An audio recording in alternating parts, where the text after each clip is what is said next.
All right, so it's been a few hours since Forest got tonked 5-0 by Bournemouth. And here's my calmer thoughts on match reaction. Welcome to it. It ain't that much calmer.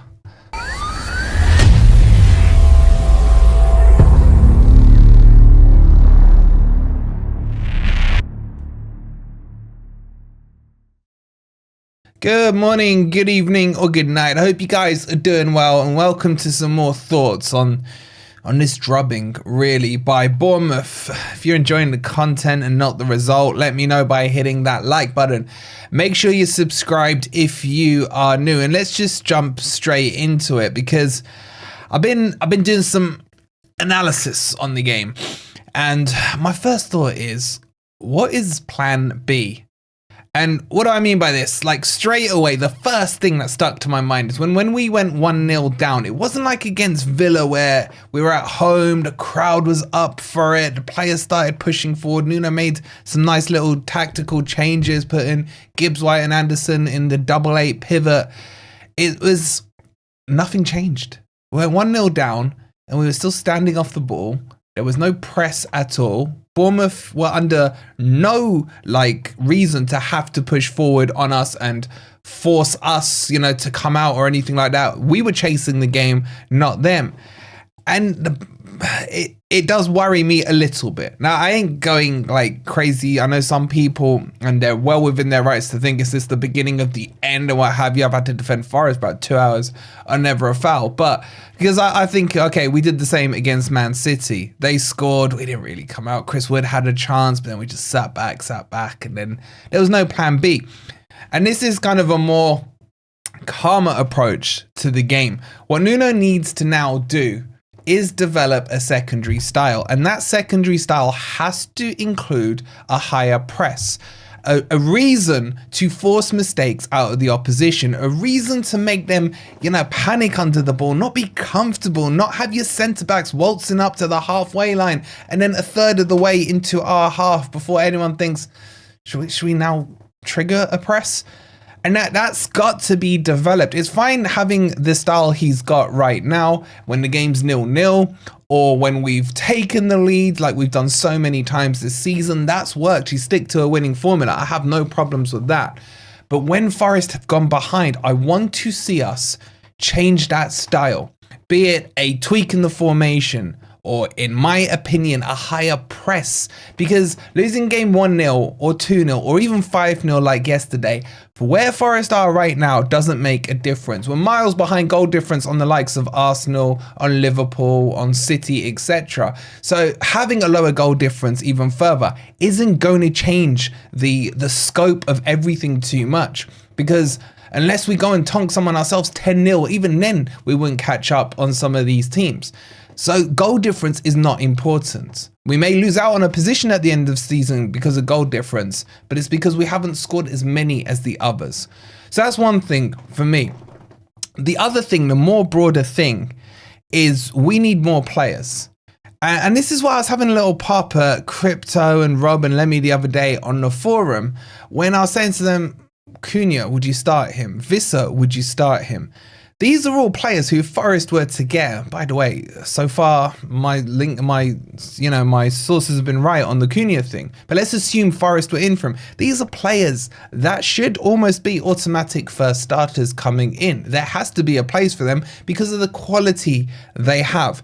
And we've got too emotionally attached to some of these players. It's a case of, Chris Wood has been phenomenal this season. We can't drop him. Well, if he goes on a bad run of 3 or 4 games without scoring, then he does need to be dropped and someone else needs to step forward. And we need to have that someone else who can step forward and challenge. I always have said consistently on this channel that whenever Forest buy, outside of, the bulk out that you need of the squad, but where we are now, where the foundation and the nucleus and the roots are all set, when we now buy, it has to be to improve the first 11. Has to be able, or at the very least, someone who can come on and have an impact. For me, Jota's having no impact. Sosa is having no impact. Although I don't think he's been given enough game time, the few minutes he gets here and there, he's not having the impact off the bench.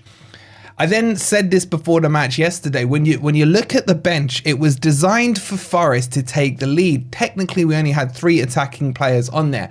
Taiwo, Ward-Prowse, you could say, and Sosa. The rest were more defensively minded. And that was my worry. And this isn't hindsight. This is what I said in the build up to the match, is that if Forest go behind, what's plan B going to be? Because Taiwo's not going to change you the game. Sosa won't get enough minutes to change the game, and Ward-Prowse hasn't had minutes to be able to change the game. So that's something else there. What I'm hoping the club now realise off the back of this is we can't just continue onto the second half, or we're into the second half of this season, with the squad we have and not add reinforcements, because we need to. We may not find ourselves in this position for years. I hope we do, but we may not. While you're in this position, I refuse to believe that Marinakis is looking there and thinking, where can I strengthen this squad to either ensure we're top 4 or push us higher, push us away from that chasing pack. He has to be thinking that. But we're now the 26th of January and there's been nothing through the door. I know there hasn't been a lot of business in general in January, but there are players available. Forest need to make a statement signing. And more importantly, we have to get Sangare back fit. Now, I know he divides opinion, but trust me, the player that is in him, once he's unleashed properly, we need that number 6, guys. I can't reiterate enough. Number 6 is one of the most important positions on the pitch. They dictate the tempo of the play. They start the transition play. They should be able to hold the ball up, release nice passes left and right, and change the patterns of play. We need a 6. So if you're not happy with Sangare being that guy, and I can understand the argument for it, but I still stand behind him, then we need another number 6. Ryan Yates is not a 6. Dominguez is not a 6. Ellie Anderson is not a 6. Gibbs White isn't a 6. Where is our 6? You must have a 6 in this team. Now, we've done fantastically so far without them. Without him in particular, should I say. Ryan Yates has played well this season. So has Dominguez. So has the others. But to get to this pressure end of the season, you have to have your cards in play. And Danilo as well, I include. I don't think he's a 6. He's more an 8 for me. So either we trust that Sangare is going to be that guy because he's close to full fitness. He needs to get back in this team. Or we have to go out and buy another 6. And then you look at the ones we missed out on. Marmoush, I thought he had a cracking game for Man City yesterday. I was there. That probably annoyed me more than the 5-0 to Bournemouth. I still think that the recruitment team is looking in the right places. The evidence is there, apart from Eddie Nketiah, that Forest are fishing in good ponds, that they can scout decent talent in there. Jimenez is playing really well as well. And one thing I want to address on this whole Bournemouth thing, I ain't going to change what I say about other clubs. If someone doesn't like it, cool. I don't expect everyone to like what I have to say. But understand, I ain't a snowflake. I'm not going to sit here and be praising opposition while my head is hot after the game and what have you. I don't understand where football is going. I grew up in my era where I banter with my friends, where we take the mick out of each other's club, where we, call players crap or call players good depending on performances. If people don't like that, then I ain't apologizing for it. It's just what I do, man. If you want something more soft or something less opinionated, I'm sure there's thousands of other YouTube channels you could go and watch on. So will I sit here and praise Bournemouth? No, because I don't like them. I like their manager. I just don't like them. And I ain't changing my opinion. The amount of times they've cheated against us, we haven't beaten them since 2015. Give me a reason why I should like Bournemouth or care about Bournemouth, because I don't. Their trophy cabinet's more empty than my shelf, which you guys can't actually see.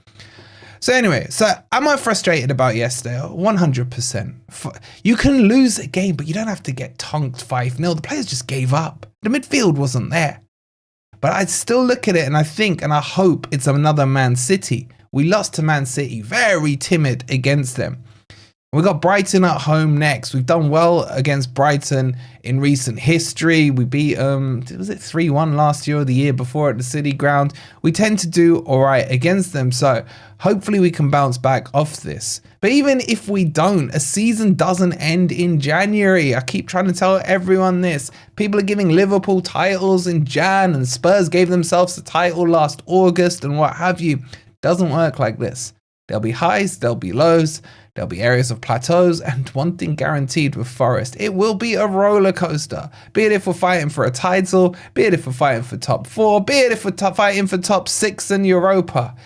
It's still gonna be stressful. Surely we're all used to that by now.